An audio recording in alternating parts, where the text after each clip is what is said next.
Welcome to the big build of 2016, and this is all old footage from back when I first made my T51, and I thought I'd lost it. So welcome to what I've managed to put together with it. Okay, and go. Right, so the first thing I did was to get one of my old boots from my T45 power armor and then draw around it onto foam core.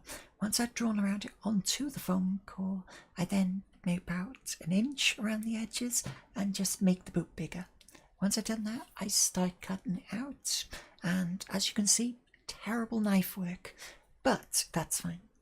I survived. Then, because I didn't use any form of plans or anything else, I sort of just drew onto the thing and guessed. And I messed up more than once, and the small one there is like, that's my first attempt, and the second one worked far better. But now when I started, I didn't actually have any stilts to build it onto, so I built it onto the foam core just in case. But it's nice to have a good reference for shoe size, especially when you come to do them again, because I have multiple ones I didn't. Right, now when you're making these, you just keep guessing.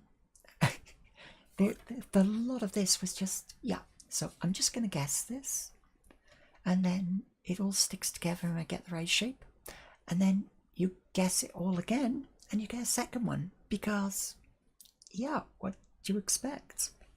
It's me. So, once you've done that, you then go on to the lower leg. Now, the lower leg is one solid piece, but there's about 20 little bits that go on the side of it, and I literally copied each one as I did them once I knew they were right. So again, no patterns and just a lot of guessing. I know. You get your stilts. Now, these here are literally cardboard cores, which is the stuff that you get plastic wrap on, with 2 bits of chipboard stuck to either side. I've told people about this since, and they're terrified of the fact I walked around on these spheres, and I have used it again since. But yeah, I've also got an arrangement in the centre where I'm in fact standing on 4 of them per foot, but it's really heavy. You take the shoe off the foam core, then you stick it onto the top layer of chipboard, add a ring around the edge of EVA, solid EVA foam, and then cable tie a shoe inside, and that's literally my stilts. Now that is the upper thigh, which I've added a little section to for a hinge. Now that's because in the 545 it bent and broke and didn't work. So as you can see, the hinging system is all added on there, but I added a layer over the top afterwards just to cover up, you know, just how terrible it looked. Now, the layering in there, literally, so the middle layer is just hollow, and that's how I did it. And yeah, this is how I decide on shapes. I literally just rolled it on the foam and hoped for the best. My technique has got better since this, but this is how I started. Now, with this bit, I literally made the top and bottom and made the little things coming up to make actual working hinges.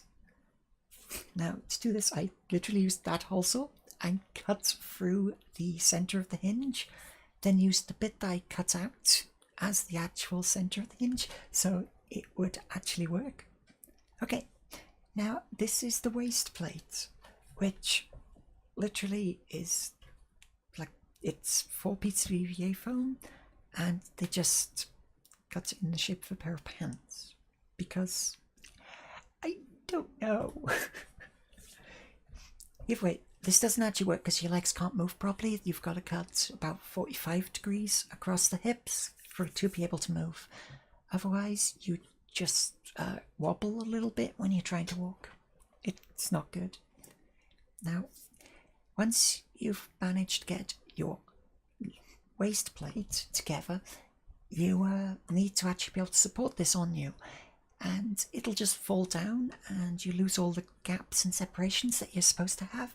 So what you've got to do is pretty much make braces. And that's using nylon strapping, I think. I used to make that. And this is the chest plate. I guessed a lot of it. It's literally just guess shapes and stick it together. The strap there isn't permanent, but just held the shape together while it was drying, because all of this is hot glued together, and again, random guesswork. That's just what happens.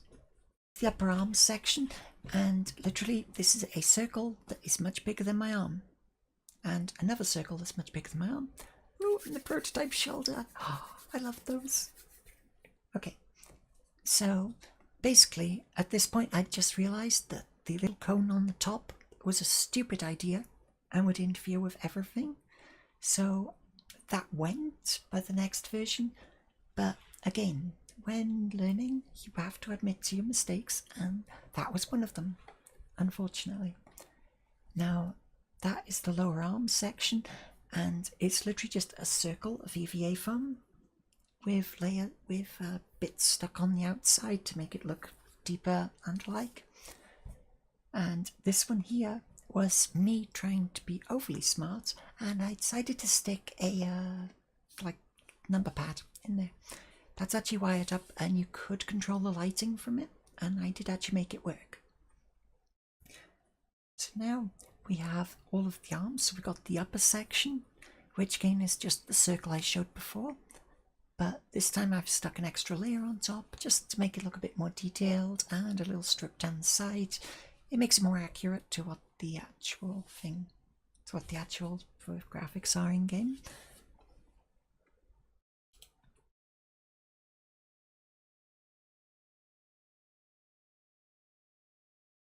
Now, this is how I made the helmet. I wrapped my head in tin foil and then wrapped around the tin foil with masking tape. Now, that was quite tight of a fit, so I then got that and decided to extend the ends out a little bit just to make it so it will actually fit around my head. I then cut it into EVA foam because I'm using 10mm, it's huge. So I made that helmet out of it. Now that one is very precisely head fitting. Now the next section of the stage of the helmet build, I literally just added about 10-20mm onto each of the ends just to make it bigger. And then literally so the first one fits inside the second. Now that first one is permanently glued inside the second and actually holding it onto my head. Now the next stage was to add on a ring around the bottom just to layer it up to the size of my head. I tried it on just to check, and then draw the detailing of what the helmet will look like on it. I mean, it looks quite terrible, but that is a thing. Right, so then I cut it out. The center section in the eye is because the helmet separated when I was trying to put it on, so I had to permanently add a section in the center. Now, at this point I'd worked out that when you're sticking EVA foam together with hot glue, you can just go across with tape and it'll hold it together. Now this section is where I've stuck all the detailing on. I've used 1mm craft foam for it and some pipe. The pipe is electrical conduit and the actual clear pipe is just pipe. So we have that, and then I've got some detailing around the back, which just makes it look a bit cooler, I guess. Cooler. So now I go on to the shoes. Now I'm going back down to the boots, where I've just added loads of layers of detailing onto it just to make it look more complicated, and some big spikes. Those things are silly, but I like them. Okay, so they were good. Now, after I'd done this, I went over the whole thing with a Dremel. Literally just grind off all the sharp edges, try to flatten everything down. If there's a gap, I tried to fill it with hot glue, and then just straighten it out. And I, of course, made the spikes smaller because you couldn't really do anything with those spikes so big. And this is the obligatory, I'm showing off because I'm really proud of my work. And you can see here the amount of detailing that I've done, all of the orange and blue bits are 1mm EVA foam. It's basically craft foam. And you can see all the dremeling work that I've done going round. Then you go up the legs, and I mean the bits around the top of the knee plates are stuck on work cuts 245 degrees with a craft knife. This is more detailing with the 1mm foam, and this, well, I've had to seal under my chin so I can actually keep my head inside the helmet, and the light on the front is literally like a 500,000 candle power torch. It's absolutely ridiculous. So once you've done that, you've now got, I know how to decide the strapping. Now the shoulders are 2 separate loose items, and this strap runs through and it basically stops them from falling down. I've got 2 to either side and the actual lower sections which stop it falling altogether. And don't forget, when you're detailing, self-advertising, because it's got to be done, doesn't it? I mean, you got to output it somewhere. So, couldn't film the painting. No matter how much I wanted to, I couldn't film the painting. So, what I have instead is this. So, this is a bottom layer of Plasti Dip. On top of that is sprayed Plasti Dip, then sprayed on top was primer, because I didn't know you could just prime a Plasti Dip at the time. Then on top of that, I've done a spray paint coat of silver. Now, I didn't know it at the time, but if you put a thin layer of coloured paint over silver, it shines through and it looks quite good in pictures, so I liked it. But then I hand brushed on a greeny colour that it's olive, but it's not olive drab, so I got some nonsense for it. And then I went around with brown paint and did all of the shoulders, and okay, all of the detailing brown.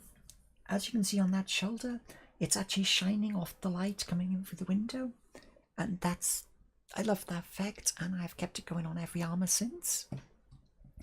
But the Bravo to Steel insignia on there is 1mm craft foam, same as ever, and I've just painted that white over at the end, but it is in fact raised because of the extra detail thing. Now, if it comes to the aging and weathering section, I used brown paint. It was a really light brown, which doesn't go on very thickly either, and I just tried to pick areas where I think that like mold would grow, and then just paint on really lightly in those areas and work around. In sections where it should be dirty and corroded, I went in with a thin layer of black paint and did around the edges.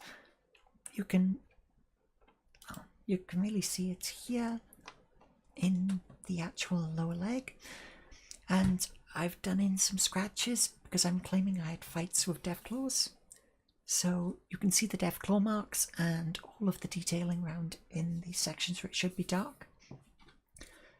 But at this point it became apparent that I would be able to see my leg through the armour, and it wouldn't look that good because, you know, my leg's a little twiggy thing in the middle of that armour. So I decided to make myself some basically some concertina material that would actually extend and actually bend and flex and hide the fact my leg's in there. Now I did this with like brownish bed sheets, and then cut strips of plastic from bottles and then stuck it on with hot glue, and then did the same on the other side and sealed it up. I mean, I was so proud when I did this because this stuff costs quite a bit, but you can also just go to Amazon and buy some air ducting, which is what most people use now. But I liked it, and as you can see, it does turn out to be quite a nice pipe. I had to contour it because my upper thighs are much thicker than my lower legs, because for some reason I decided to do that. And let's stick it together. I've literally stuck that with hot glue down the middle. There is no sewing. And then I drop it in. It took a few attempts to make sure it's the right size. But yeah, just dropped in, tacked in at the top and bottom with hot glue. And then you've got a working leg. Once I'd done that, with the 45, I'd encountered the problem with my legs twisted, like the actual armour leg twisted around my leg. So the way I solved that was to get a ring of upholstery foam and stick it around the bottom and the top of the leg, just to hold it in place. As you can see, the top of the leg, and there's all the other straps inside as well, which were permanently attached, which wasn't a good idea in the end, but it was a good idea at the time. Then in the final section I got the upper arms, where I also added a ring of upholstery foam to both the upper and lower arm, and did the same concertina material in between, just to have a flexible joint. And that's my build. Now I believe I have to add the obligatory video of me walking in it, and showing just how awkward it is to get dressed in. This is the suiting up sequence where I have to get down on the floor, lay down, slip into the legs. Then once I'm helped up, I can then step into the stilts and then have the chest plate handed to me and put on. Now this is as far as I could ever do it on my own, so I had to do it with help immediately after this. And those gloves are literally cricket gloves, which are painted silver. The shoulders were overly awkward, having to put on 3 sets of clips each, and the person assisting me is my long-suffering, spotter Ixtrin. And then once I got my shoulders and helmet on, I've got my staff. And I can finally move. I did forget to connect the lighting wire though, which is why it's hanging down the back. As you can see, there were some big problems with this design. I loved it and it was a lot of fun to make, but this is not a one-person build. You need people to help you through the doors. And the most annoying thing that I didn't solve until the next version was that whenever you take a step, you can see my ankle in the middle, and it just really breaks the thing when you can just see a little twig down the middle of the big armour. So that's pretty much all I can do, really. So I hope you enjoyed the big build of 2016. Trust me, I've watched all the footage. It was a lot worse, and I mean, I was going like, well, yeah, sure, anyone can do this, and you couldn't. It's like, okay, so I guessed this bit and I threw this stuff and it just turned into armour. I know, but I've hopefully got better since then, even though I do still tend to just throw it into shape, but I do some drawings now at least. Okay, so bye, and see you in 2019 again.